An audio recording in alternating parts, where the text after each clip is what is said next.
Welcome to the Boosted Volunteer Podcast. We share the stories of dedicated Booster Club volunteers and the tools and strategies they use to run successful booster clubs. We also have sought-out experts on fundraising, volunteer management, and running nonprofits to share best practices. Hosted by Robin Eyesore and Evan Eyesore, you won't want to miss these great episodes that will help you run your booster club like a champ.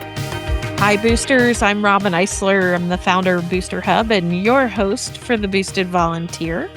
Today, we're talking with Marsha Sray. She's an experienced band booster who has run multiple successful peer-to-peer fundraising campaigns. I consider her the world's expert on these. She was involved in her kids' marching band program, was the president of that organization, and now works with us over at Booster Hub. She's got hands-on experience with what works, what doesn't. And she's also witnessed the difference between a fundraiser that rallies people and one that doesn't, really how to get your families excited. Marsha, excited to have you today. Hello. So fundraising, that's the thing. Yeah. That's the name of the game, right? That's what we have to do it. Nobody loves doing it, but when it's done, we're happy. It's what makes it all work, right? It's what funds the kids and all of that. So let's start at the beginning. How did you get involved with your son's band program, and how did you end up being the person that runs the fundraiser? Accidentally. Isn't that how it always happens? So for us, it started for me with an aging band trailer. So the wrap on the trailer was curling. It was coming off. It disintegrated in the Texas sun. The structure of it was okay, but aesthetically it was a mess. And there it sat in front of the school that we all had to look at every single time we drove up to drop off a kid or pick up a kid. And at every game and competition, there it is, the eyesore. And the kids felt that. They know their truck is messed up. And so for about a year, as an underclassman parent, I would hear everybody talking about it. Everybody talking about the truck, the parents. How do we get it? We need to get it done and we need to raise the money. And there was a lot of talk and nobody actually did anything. So one night I was out for drinks with a couple of other moms and we were like, you know what? Let's do it. Let's stop waiting for somebody to give us permission and just do it. We're going to do a fundraiser. And the easiest way to do that is online. And I think this was spring of 2021. And our band had never done any online fundraising. And the understanding from our band director was that the district's not going to let you do that. But the week before, I had seen another club doing online fundraising in our district. And I'm like, I think that's true. I kind of knew the fine arts director from working on the city arts and culture board when I worked for the local theater nonprofit. And I just asked her, can we do this? And she said, go for it. See how it goes. So we set a goal for a few thousand more than the quote we had. We set up a fundraising drive on a platform for nonprofits that didn't take much of a cut. They only took tips. And we sent out photos of the truck to the local paper, testimonials from students. One particularly brilliant student said that the truck carries our instruments, but it also carries our pride. Oh. Yes, it was beautiful. It also carries our that pride. up and sell it. Yeah. And that shows on the outside when we pull up to events. So we, the parents, we started calling the truck the pride of EVHS. And we need to restore the pride of EVHS. And within about 3.5 weeks, we had raised the funds to wrap the truck. Just curious, like ballpark, what kind of number? At that time, it was about 14,000. Wow. Now That's it would probably be impressive. much more, but this was 2021. Yeah, that's impressive. But that's a large sum to raise without ever having a plan to do it. Without ever having a plan to do it. Yeah. And parents contributed some of that, but I would say that some of the biggest donors were community members who had no connection or even any kids in the school, older folks, It's amazing and business sponsors who wanted to advertise on the truck. And it kind of brought home that there's a lot of power in your messaging, storytelling, and even more than that, the power of asking. You can sit around and talk about the truck for a year, or you can go, you know what? Let's do it. Let's raise the money. And you cannot raise the money if you don't ask for it. So before that band program in particular had not really done a whole lot of fundraising overall. Am I correct? It was pretty limited. It was more standard stuff. It was chocolate sales. We did a mattress sale, which is odd. They turned the band hall into a mattress store for a day. And we did okay on mulch fundraising, like we selling mulch, but that was a lot of physical labor and a lot of mental labor to organize the routes and the deliveries not to mention the coordination of enough volunteers with vehicles able to carry mulch. And we just didn't raise nearly the amount of money that we wanted to raise. We couldn't keep enough of it. Yeah, when you're selling a product, you just get that little portion of You get of what it. they give you. Yeah, Well, that for the is true. parents who are new to this, we promised today to dive into peer-to-peer fundraising.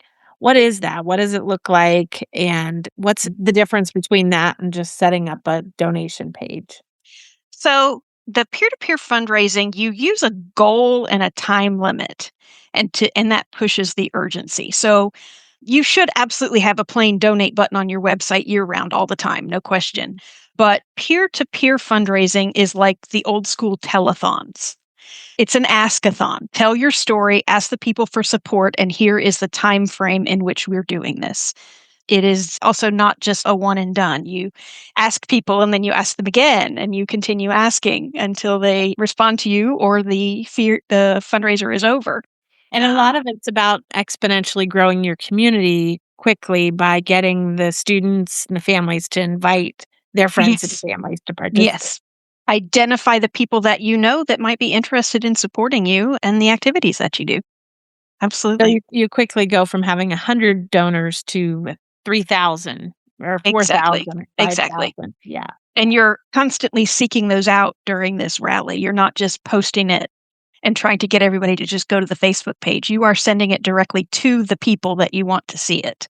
With a donation link. Like With here it is, here it is. Here it is. right here. And what's the difference between that? So a lot of people are like, oh, well, we can do that. We can set up a donation page. And really, kind of what you did on the trailer was you did a peer-to-peer rally, but you did all the work of the We peer-to-peer did all the rally, work of right? it. You did Yes, all we the didn't work. just So put it up and let it sit there.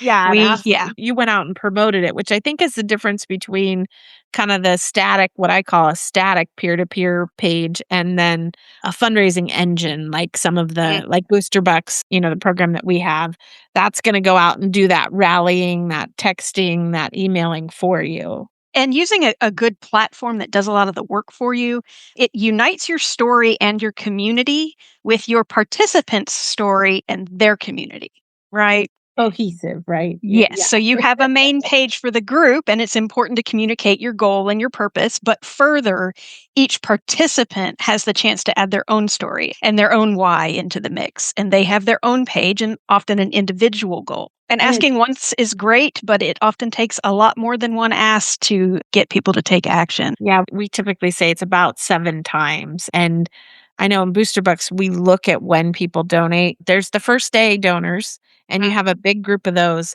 but a lot of the donations come between the 5th and the 7th ask. Yeah.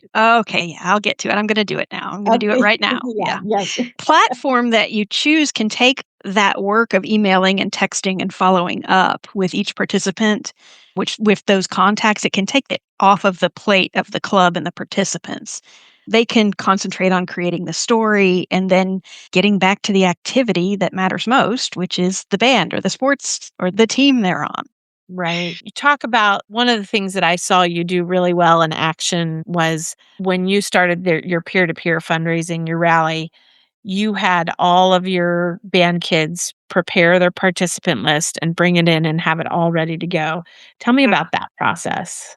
Well, they need to prepare. You need to prepare them and you need to get buy-in from your leadership to do that, to have them help you tell the students what they need to do. Get the coaches and directors involved to hype it up. Why are we raising money? How will it make our activity better? How will we benefit?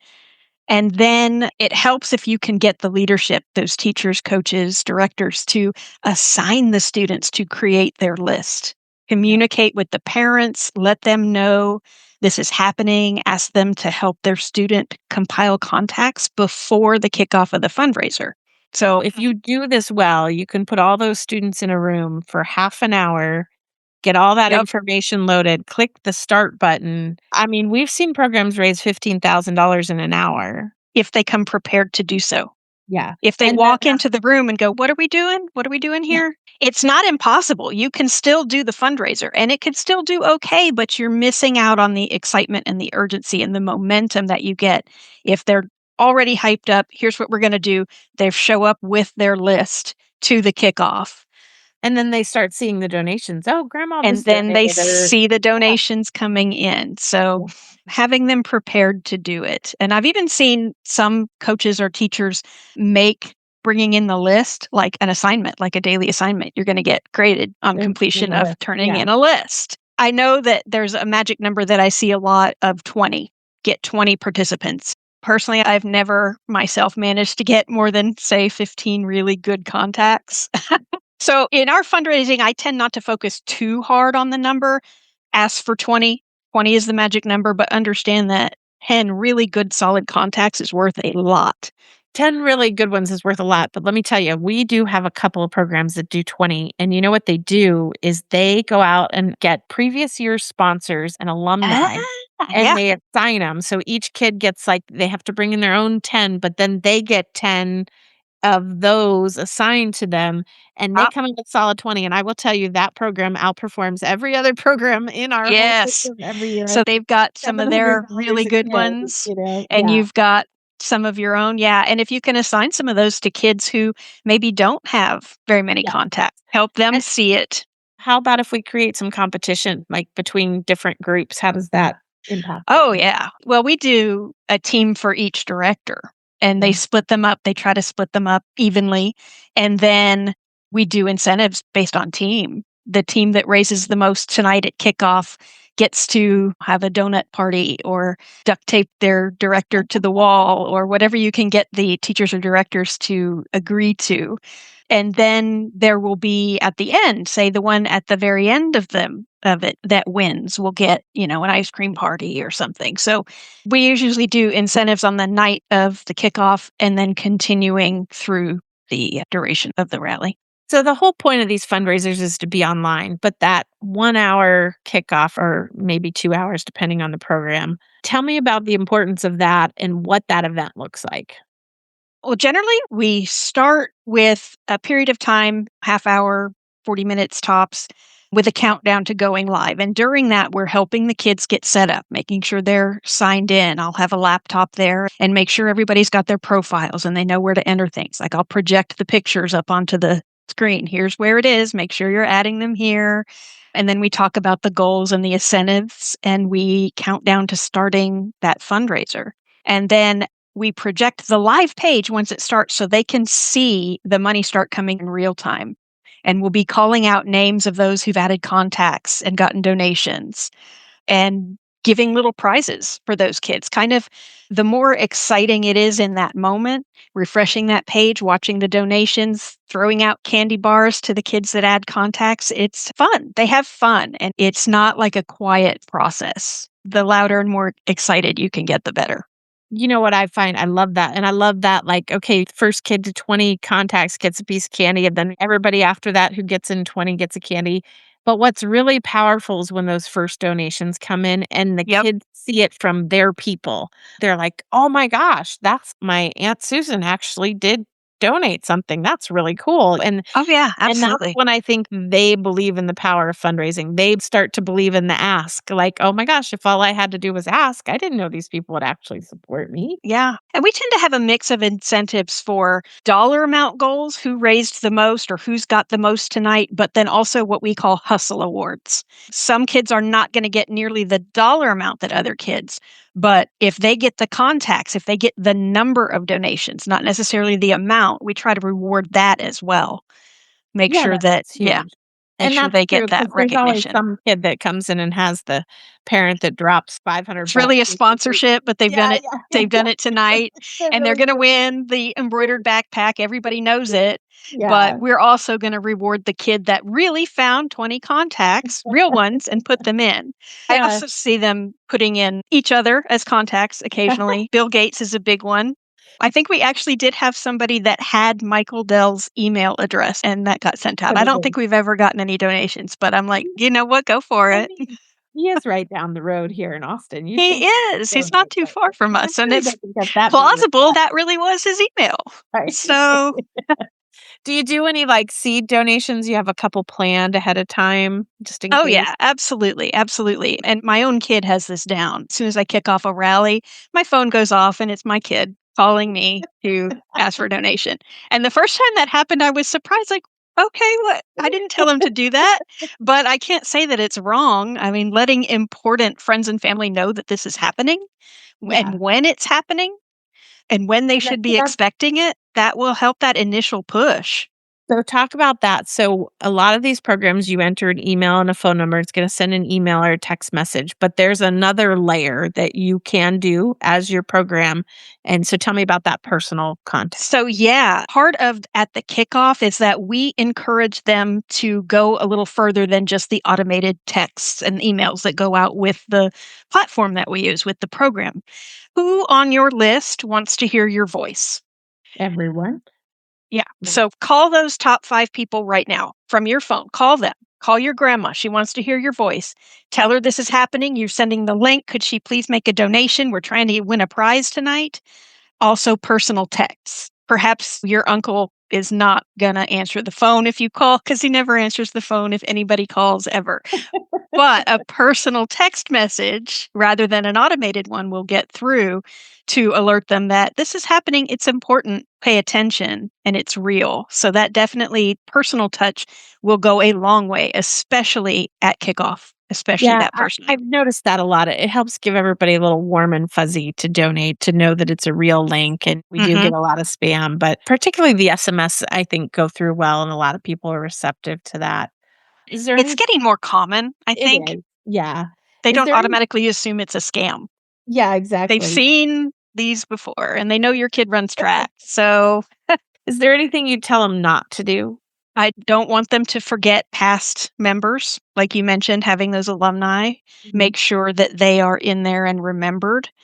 They know who donated last year? Yes, Those add those people in and make sure your goal is realistic, but just a little bit stretched, a little bit more than you think. Like, what did you guys do last year? What is the wish list of your director? And push past that a little bit. So yeah, Try and that's a get a good little bit point. more. How do you decide where to set that goal? When I first started doing the peer-to-peer that first time, the organizer told me that they generally average about $250 per kid. And I don't know if that's true anymore, but that number always stuck in my head. So I kind of use that as a starting point. I will multiply 250 by every participant that we expect. And that I'll look at that. Okay. And then go from there. Generally, I push it up some because I'm like, I think we actually will do better than that. So that average may be I think in booster bucks are different right now. around 300. That's Yeah. 300 Yeah. tends to be our average. Yeah. So I would do about that times the number of kids, start there and push it up some.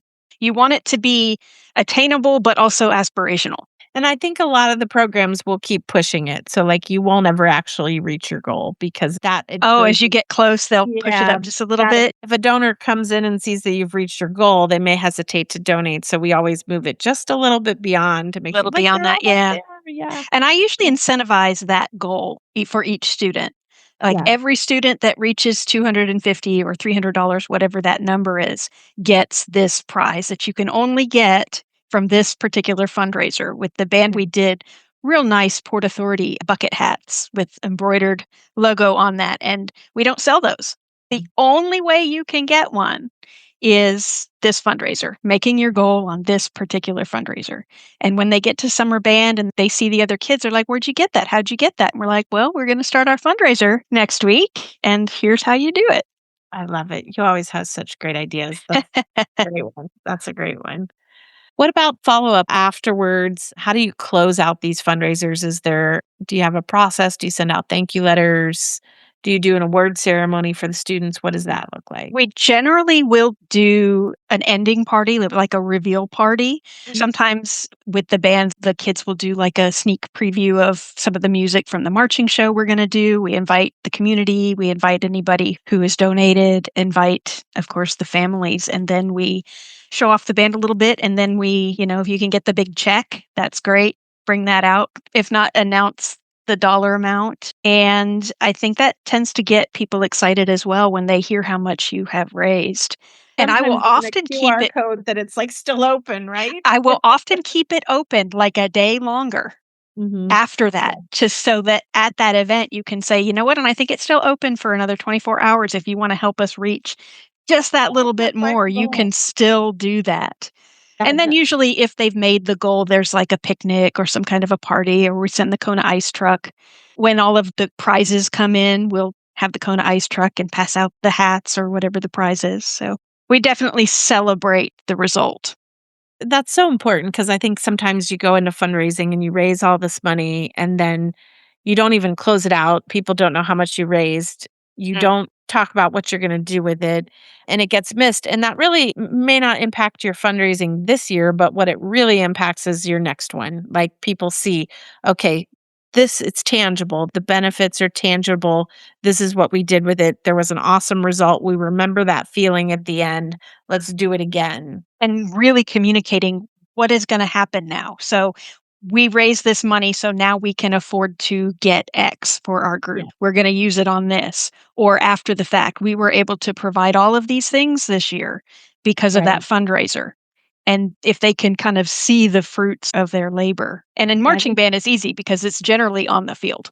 Yeah. If they've written a check, you can generally see that on the field. And the band trailer is very obvious. And the band trailer, yes, the which now back. The pride, yeah, that was definitely emotionally charged, but it worked. So, but it was absolutely true. They knew their trailer was quite sturdy. It was safe, but it was not pretty. Yeah, not pretty. Yeah, absolutely. Well, I'm glad that you stepped in and brought the pride back to ECU Marching Band. And I love that you took the time today to break this down with us because you do a lot of our kickoffs at Booster Bucks. And we see events that do well, and then we see events that don't do quite as well. And so there's a lot of little tiny things that you can do to really make the difference between $50 a kid and $500 or $600 a kid. Absolutely. And having this be a thing, it's an event. It's special. It's not just like put your contacts in and go home. It's we announce in class how much has come in this week, give prizes weekly on people adding more contacts, keep the urgency going. It's like an old school telethon when they put the number up on the screen and it keeps going up. It's Jerry Lewis. Yeah. And there's a reason that they do that. They still do it on public television. There's a reason when they call in and they say your name on the air. So. Well, one last thing, I know we talk about this a lot. Sometimes the non-monetary prizes are the most sought after, the things like taping the director to the wall or pie in the face for the coach or something like that. So just finish up with your top 5. We, at one point, had a baby-faced band director who understandably wore a nice beard. But everybody knew that underneath it, he looked like a teenager. So if we reached our goal, he would promise that he was going to shave. And they did, and he had to walk around looking like a student for a couple of weeks. They loved that. I've seen hair dye and mohawks. I've seen spending the night on the band platform. Oh. Yeah. Director. Yeah, no, I wouldn't either. Yeah. But I'd always, of course, run this by them. I have them involved in the process of what humiliation rituals they're willing to go through. Some of my favorite are at the kickoff event itself. I mix here's a prize for doing your thing with let's make the director do something.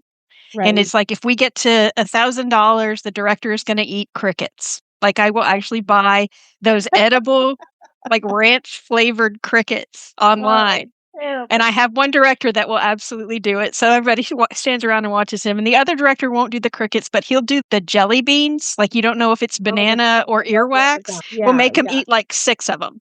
Oh. I've had them have to do like line dance. If we make this much money at 7 p.m., we're putting on the electric slide. So yeah, we definitely like to add the incentives with the little junky prizes from the dollar store, like Five Below. They love that stuff with things that they can get the directors to do. We had a volleyball program that did pies in the face on the coaches. I've seen that, absolutely. And they did it on social media live. And I mean, it got thousands of views because it was just so great. The kids got such a kick out of it. But well, thanks for stopping by today and sharing this. I know that if you're a Booster Hub subscriber, you can sign up and Marsha will actually do your Booster Bucks kickoff with you live, which is awesome. So we've got that available. And if you're not, just book a call with us, and Marsha can give you some tips on how to increase your fundraising, whether you're doing a peer-to-peer or general fundraiser selling a product. So thank you, Absolutely. Marsha, for all that you do, giving back to all the communities, not just the Eastview Band anymore, but thousands of booster clubs that you work with. It's my pleasure. I really enjoy talking to the different clubs around the country. Everybody's kind of in the same boat, and we're one big community, even if we don't really realize that every day. Absolutely. Trying to achieve the similar goal across different schools across the country. Yep. Well, you can find all of our Booster Club content and strategies on YouTube and our website at boosterhub.com. The Boosted Volunteer is brought to you by Booster Hub. To find out more about Booster Hub and how our app can help you improve communications, increase engagement, raise more money, and manage your Booster Club responsibly, visit www.boosterhub.com. And then make sure to search for Booster Club Podcast in Apple Podcasts, Spotify, and Google Podcasts, or anywhere else podcasts are found. Make sure to click subscribe so you don't miss any future episodes. On behalf of the team here at Booster Hub, thanks for listening.